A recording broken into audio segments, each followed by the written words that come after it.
Section 1. You will hear a telephone conversation between a woman and the reservations clerk at a conference centre. First, you have some time to look at questions 1 to 5.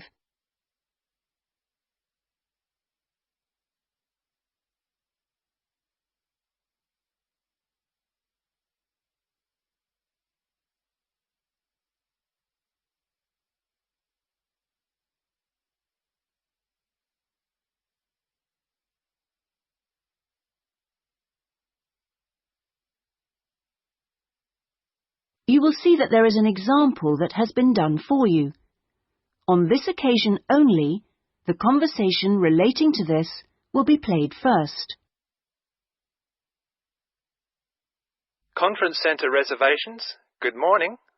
Hi, I'm interested in the computing conference next month. Future directions in computing? Yes, that's right. The title of the course is Future Directions in Computing, so Future Directions has been written in the space. Now we shall begin. You should answer the questions as you listen, because you will not hear the recording a second time. Listen carefully and answer questions 1 to 5. Conference Centre reservations. Good morning. Hi, I'm interested in the computing conference next month. Future directions in computing? Yes, that's right. Could I ask you a few questions about it? Of course. Okay. I know the conference is for 3 days, but actually I want to attend on the Friday and Saturday only. Will that work out to be any cheaper? Let me have a look. Well, you could register for the 2 days separately, but that wouldn't actually save you very much, as it still costs £35 for each day. In fact, if you could register for the 3 days, you also get an invitation to a free dinner on the Saturday night, so that's probably the better option. Right, I'll do that. How much will the fees be in that case? It's £75. All right. I'd like to register for the full 3 days. Now, can I pay that by credit card? I'm afraid not. You'll have to send a cheque to us. Or you can pay at the conference office. Fine. So it's probably easiest if I pay by check. Now then, what else do I need to arrange? Right. How about accommodation? I guess that's not included in the price. No, I'm sorry, it's not. But we do have a few rooms available for delegates at the conference centre if you'd like. Those are very cheap, but if you're interested, you'll need to book soon because there's always a heavy demand for them. They are only £15 per night, but they are very basic, and you'd have to get your own breakfast because they don't provide you with that. But it's very convenient because it's in the same building as the conference rooms. Uh-huh. Or there's a very reasonable guest house, which is £25 per night, and I think that includes your breakfast. Is it close to the conference center? It would be about a 10-minute walk away from here. I see. That sounds quite reasonable. Before you hear the rest of the conversation, you have some time to look at questions 6 to 10.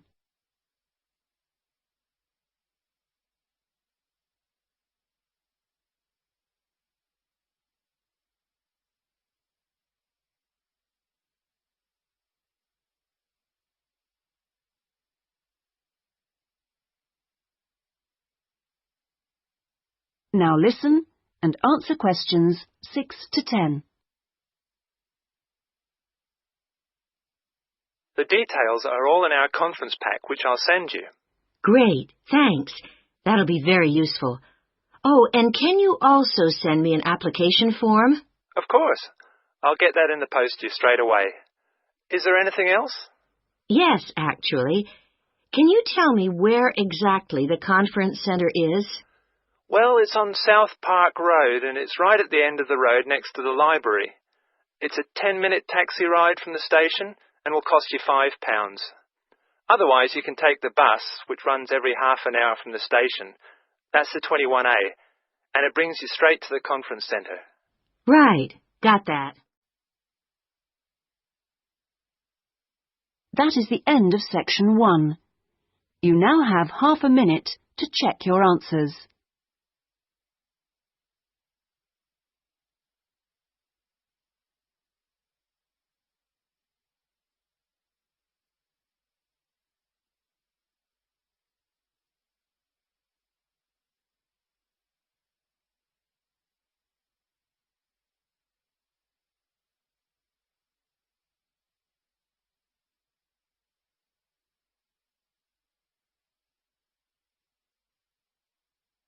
Now turn to section 2.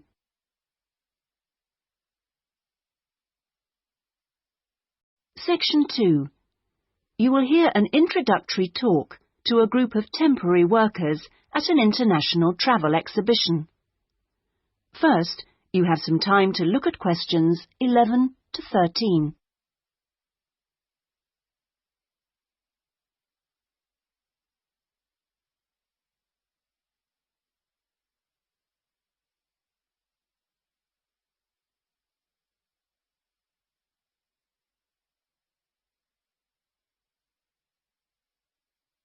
Now listen carefully and answer questions 11 to 13. Good morning and welcome everybody. I'm Jenny Stewart and I'm the staff manager here at the Exhibition Centre. We're expecting this year's International Travel Exhibition to attract over 10,000 visitors a day, ladies and gentlemen, and you are among the 200 extra staff recruited to help look after them. Now, to help things run smoothly, we have divided you into 4 teams: the blue team, the green team, the red team and the yellow team. So first, I'll explain how the teams are divided up, and then we'll be giving you colour-coded T-shirts so we can identify you more easily. First of all, those who will be looking after the phones and handling all calls regarding the exhibition, you will be on the red team. Now, we've also put the entrance staff on the red team, and you'll be stamping the entrance tickets and giving out publicity leaflets, okay? Those of you involved in distributing entrance tickets will be on the yellow team, and we've also put those of you who'll be staffing the information booths around the conference centre on the yellow team, so you'll be getting a yellow T-shirt. Now, most of the hospitality staff have been put in the blue team, so the chefs among you and the kitchen hands will all need a blue T-shirt, but because of the sheer numbers, all waiting staff will be on the yellow team, and this includes the bar staff among you. Those who will be monitoring and directing the traffic in the car parks are on the green team, so you'll need to get a green T-shirt. This year, we've also employed a considerable number of attendants to direct the human traffic around the conference centre. Now, you'll be working in the exhibition hall at all times, giving directions and generally helping people whenever you can. And you will be in the red team, so please collect a red T-shirt. Before you hear the rest of the talk, you have some time to look at questions 14 to 20.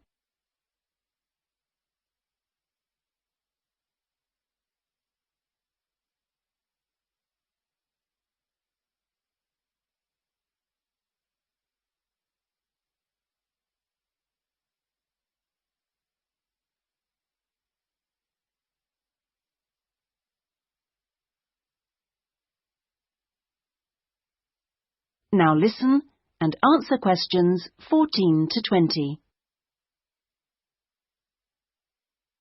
Right. Now that everyone knows what team they're in, we'll get on with the orientation and training program. And first, I'll run through the rest of today's program, which you should have in front of you so that you can get a general idea of what else is in store today. This introduction finishes at 9:30, and then you'll be hearing from Anne Smith. Anne works in the accounts department on level 2, and she looks after all temporary staff, and so she is the person to see if you have any problems regarding pay. Anne will be explaining when and how you get this. She will also be handing out your tax forms. And I will just stress that All tax forms must be completed and returned to Anne before your pay can be processed. Following Anne's talk, you'll hear from Peter Chen, our conference manager, and he will be going over a plan of the conference centre with you, which will help you to orient yourselves. He will also go through the security arrangements with you and show you the fire exits. Then, at 10:30, there will be a coffee break in the staff canteen, which is located down on the ground floor. Now, after the break, we'll be moving to a different location for a video presentation, so instead of coming back here, we'd like you all to go to Lecture Room 311. You'll find it on this same level, just down the hall, and there you will be shown a video about important safety issues in the workplace called Safety at Work. We'll finish off the morning with lunch, which should give everyone a chance to meet and get to know each other, and we'll be serving you a buffet lunch in the main hall, which is on the first floor from 12 o'clock. After lunch, you'll be divided up into your teams to meet your team leaders, and we're hoping to be all finished by 3, so I won't delay you any longer, and I'll hand over. That is the end of section 2. You now have half a minute to check your answers.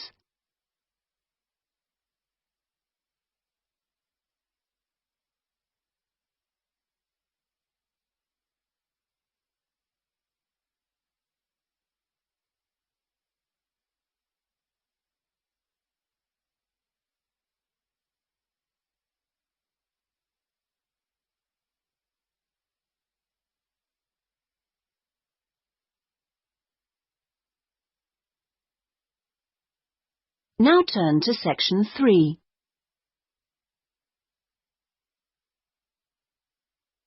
Section 3. You will hear a conversation between a librarian and an education student. First, you have some time to look at questions 21 to 27.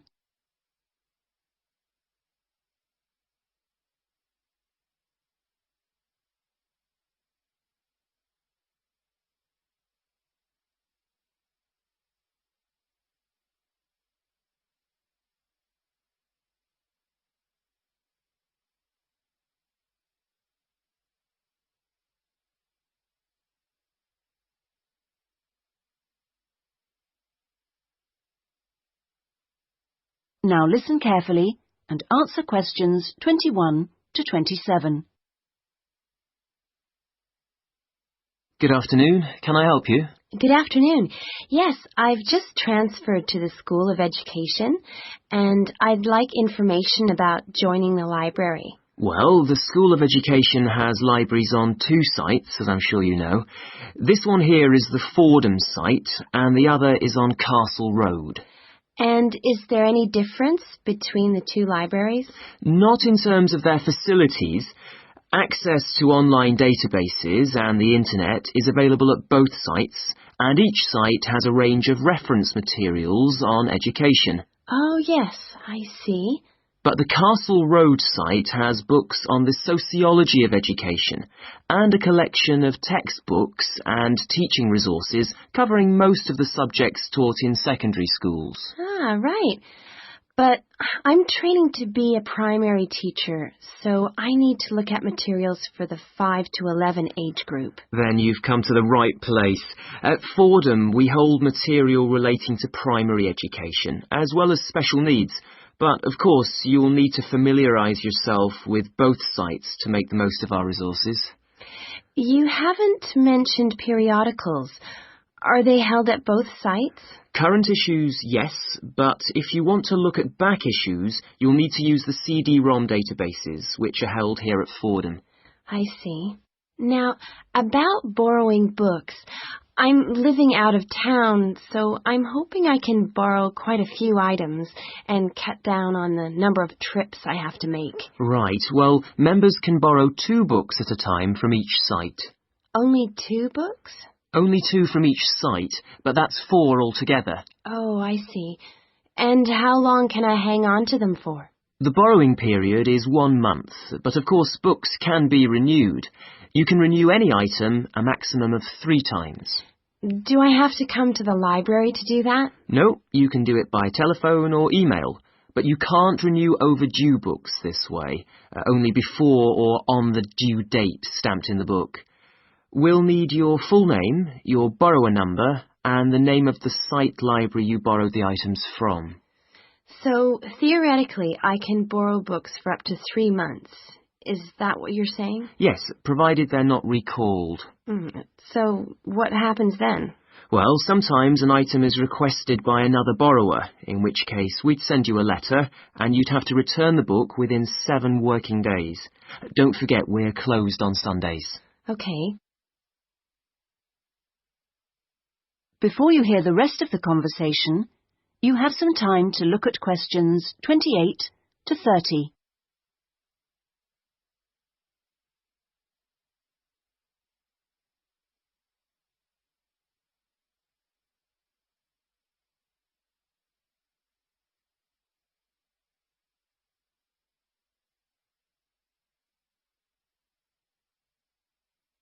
Now listen and answer questions 28 to 30. I expect it'll take me a while to find what I need. There's such a lot here. Yes, there is. But if you need help getting started, this term we're running 3 study skills workshops. Oh? What are they on? Let me see. The first one's on resources. Yes, here it is. How to use the library's resources. That includes everything, not just the print and technical resources. That sounds useful. Is there anything on using the internet? Let's see. The one on the internet for beginners was last term. This term it's finding research materials online. That sounds interesting too. What's the last one? It's a workshop on dissertations. What do you mean? How to write one? No, it's more to do with academic writing conventions. You know, writing a bibliography and how to refer to sources in your text, that sort of thing. Anyway, here's a leaflet with information about all 3. Oh, thanks a lot. That'll be very useful. You're welcome. That is the end of section 3. You now have half a minute to check your answers.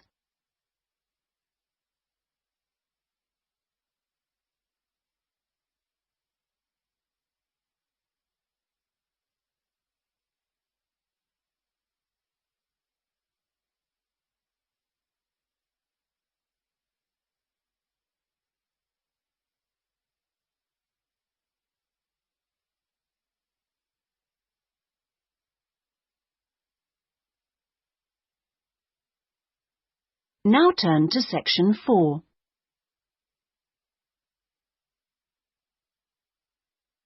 Section 4. You will hear part of a lecture given by a conservationist on the subject of lions. First, you have some time to look at questions 31 to 40.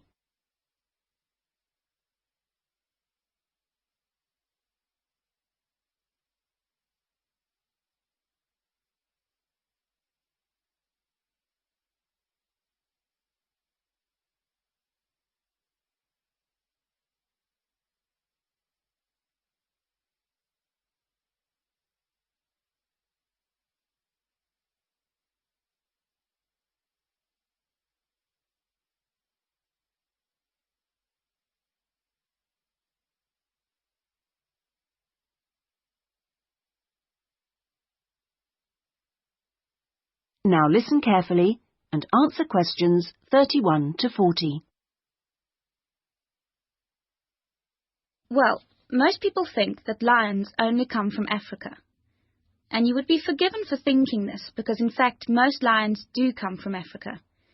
But this hasn't always been the case. If we go back 10,000 years, we would find that there were lions roaming vast sections of the globe. But now, unfortunately, only very small sections of the lion's former habitat remain. My particular interest is Asiatic lions, which are a subspecies of African lions. It's almost 100,000 years since the Asiatic lion split off and developed as a subspecies. At one time, the Asiatic lion was living as far west as Greece, and they were found from there in a band that spread east through various countries of the Middle East, all the way to India. In museums, you can now see Greek coins that have clear images of the Asiatic lion on them. Most of them are dated at around 500 BC. However, Europe saw its last Asiatic lion roaming free 2,000 years ago. Over the next 1900 years, the numbers of Asiatic lions in the other areas declined steadily. But it was only in the 19th century that they disappeared from everywhere but India. So, how can you tell an Asiatic lion from an African lion, with which you're probably more familiar? Well, in general, Asiatic lions are not as big as African lions. The colour is more or less the same, but the appearance of the mane is different. That's the hair around the lion's face and neck. The Asiatic lion's mane is noticeably shorter than the African lion's.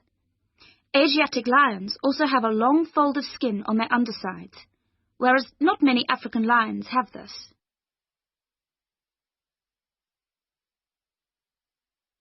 Well, I'd like to talk to you now about the Gir Sanctuary in India. That's where I've just come back from. The sanctuary was established specifically to protect the Asiatic lion. It's 1,450 square kilometers in area, and most of it is forest. There are now around 300 Asiatic lions in India, and almost all of them are in this sanctuary. But despite living in a sanctuary, which makes them safe from hunters, they still face a number of problems that threaten their survival. One of these is the ever-present danger of disease.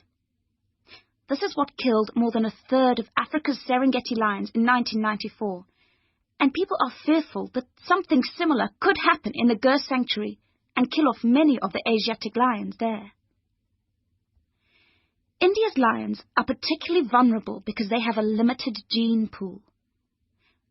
The reason for this is interesting. It's because all of them are descended from a few dozen lions that were saved by a prince who took a particular interest in them. He was very wealthy, and he managed to protect them. Otherwise, they'd probably have died out completely. When you see the Asiatic lion in India, what you sense is enormous vitality. They're very impressive beasts, and you would never guess that they had this vulnerability when you look at them. The Asiatic lions don't have the Gir Sanctuary to themselves, I should add. They actually share it with about 2,000 farmers. A significant proportion of the lion's diet is made up of the livestock of these farmers, goats, chickens, and so on, as much as a third, in fact. And they've even been known to attack humans, especially in times of drought. One final piece of interesting information. In ancient India, one of the greatest tests of leadership for a man was to fight a lion. Now, it seems, in modern India, it will be a great test to see if the lion can be saved. I'm sure this is something that all of you will share concern for too. That is the end of section 4. You now have half a minute to check your answers.